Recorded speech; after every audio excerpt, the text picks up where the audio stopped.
Shading is one of the most important aspects of the drawing. It has the power to turn a flat, two-dimensional sketch into a realistic, three-dimensional piece of art.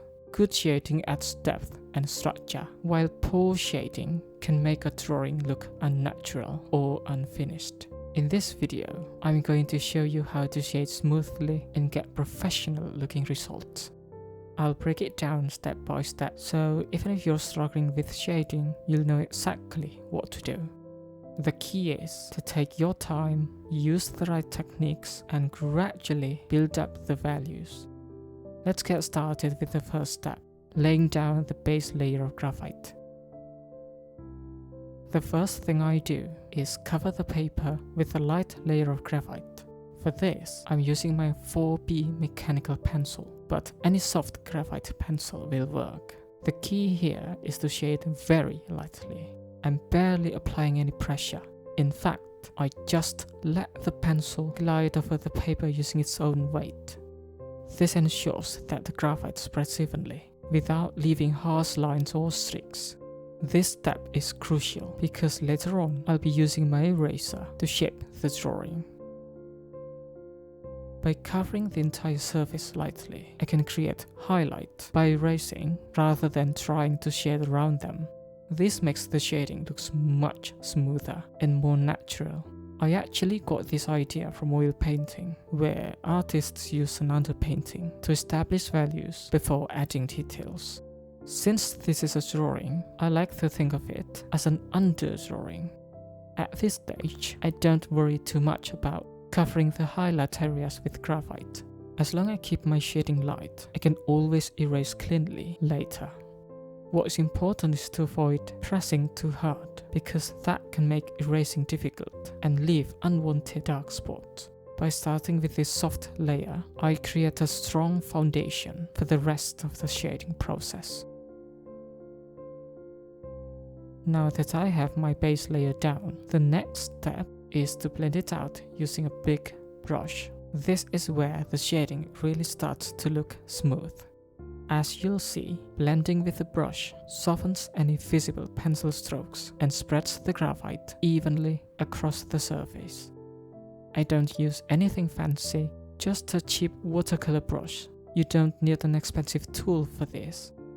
Some artists even use makeup brushes, and they work just as well. The key is to use a brush that's big and soft so it doesn't create streaks or scratch the paper. A larger brush allows you to blend over a wide area without leaving harsh edges, which is essential for achieving smooth shading. When blending, I use light, circular motions rather than dragging the brush in straight lines. This helps distribute the graphite more evenly and prevents any harsh transitions. If I see any areas that look too dark, I can always go back in with my eraser to adjust the highlight. This step makes a huge difference in getting that soft, natural look in my shading. Once the shading is blended, I start adding highlight by erasing.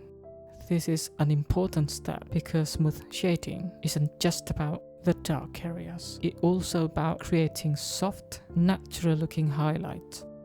Good shading is a balance of light and dark, and erasing helps define the form while keeping everything smooth. To create the right balance between hard and soft edges, I start by using the Tombow Mono Zero eraser for precise, sharp highlights. Since this eraser has a small, firm tip, it allows me to erase clean, crisp lines where needed. Hard edges occur where there is a clear separation between light and dark, like along the right side of a face. To achieve this, I press the eraser firmly and erase in a controlled, deliberate motion to create a strong contrast. This makes the transition between the shaded area and the highlight area more defined, giving the drawing a sharper, more structured look.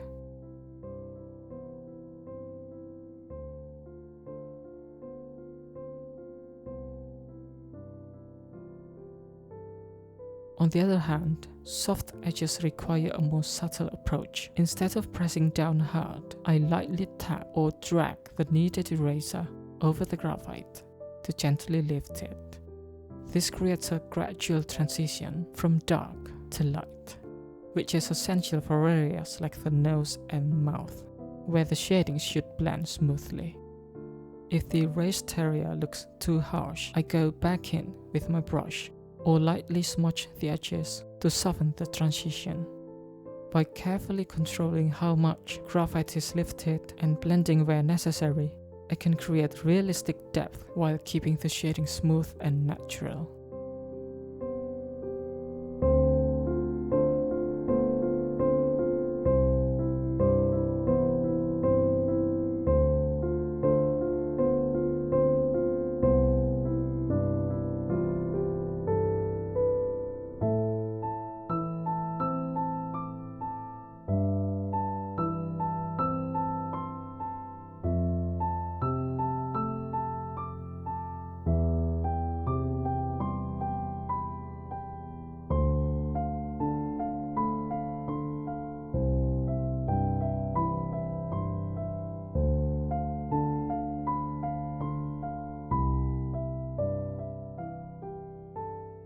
Now that I have the basic shading and highlights in place, I start building up the values gradually. This is the longest stage in my drawing, and it needs to be treated with care because I'm working with darker values here. Any mistake at this stage will be harder to correct, so I take my time and apply the graphite carefully. Instead of using my 4B pencil, I now switch to an 8B pencil for richer, darker tones.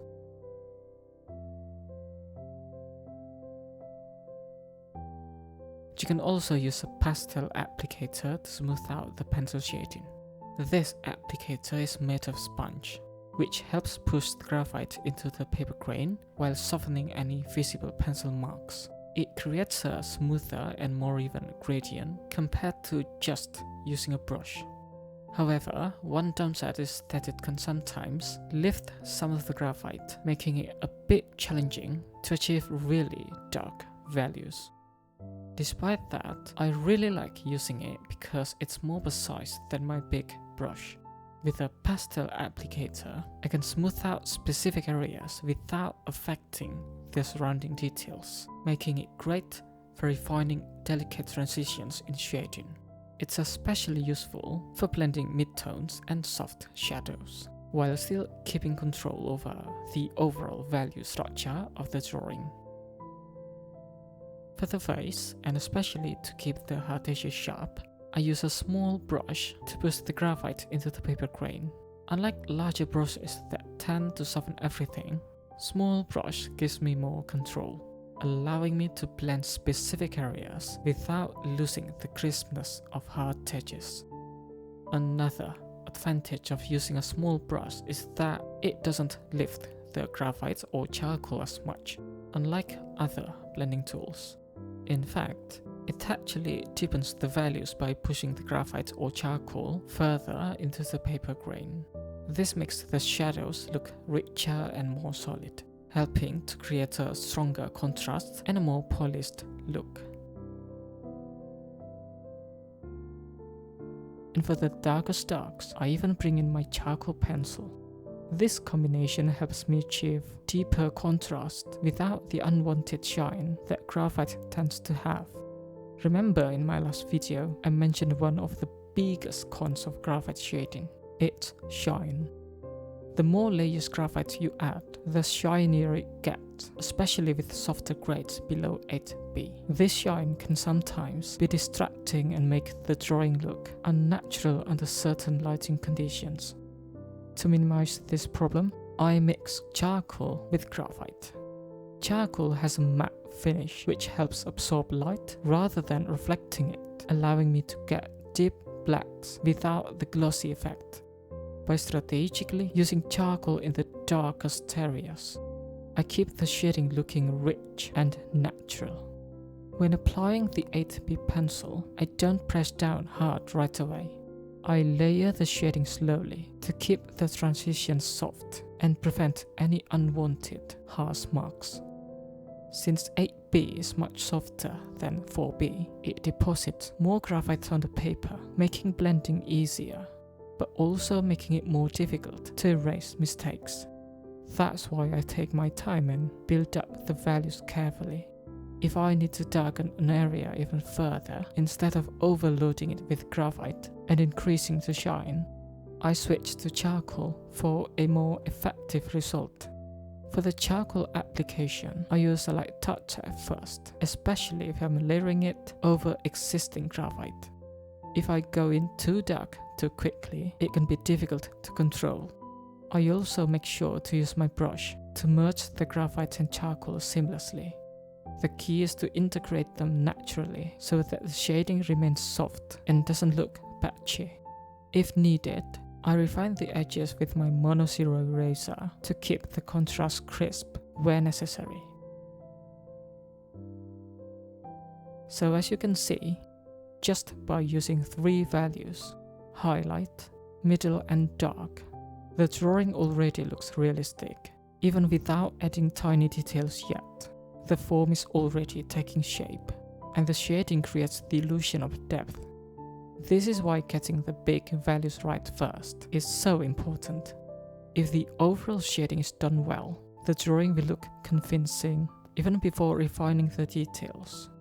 Since this is the longest stage of the drawing, patience is key. It's tempting to rush through and get the dark areas in quickly, but taking the time to layer slowly, adjust where needed, and refine the values makes a huge difference in the final result. By combining graphite and charcoal thoughtfully, I not only avoid graphite shine, but also create much deeper, richer shading that makes the drawing look more lifelike and professional. For the hair, the most important thing is to use a super sharp pencil. Hair has a lot of fine lines, and a dull pencil will make it look blurry and unnatural. To keep the momentum going, I sharpen a bunch of pencils in advance, so that I don't have to stop in the middle of drawing. This way, I can stay focused and maintain consistency in my strokes. I mainly use my 8B graphite pencil for the darkest areas and switch to my charcoal pencil when I need an even deeper black. This combination helps me create depth without the shiny effect that graphite alone would produce. One common mistake is getting caught up in drawing individual hair strands too early. Instead of focusing on tiny details, I look at the general value first, whether the hair area is light, middle or dark. Just like shading the face, the key to realistic hair is capturing the overall form before adding smaller details. I block in the shadows first, making sure the hair follows the general flow and direction.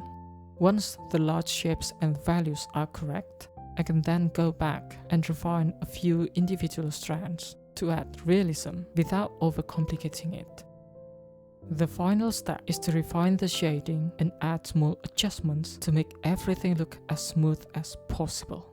This is where I go back and check for any rough areas or harsh transitions.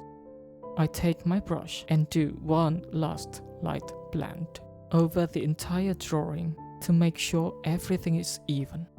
If I see any areas that look too dark or too light, I use my pencil or eraser to fix them.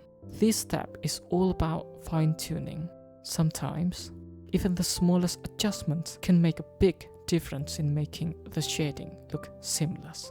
Once I'm happy with how everything looks, I consider the shading complete.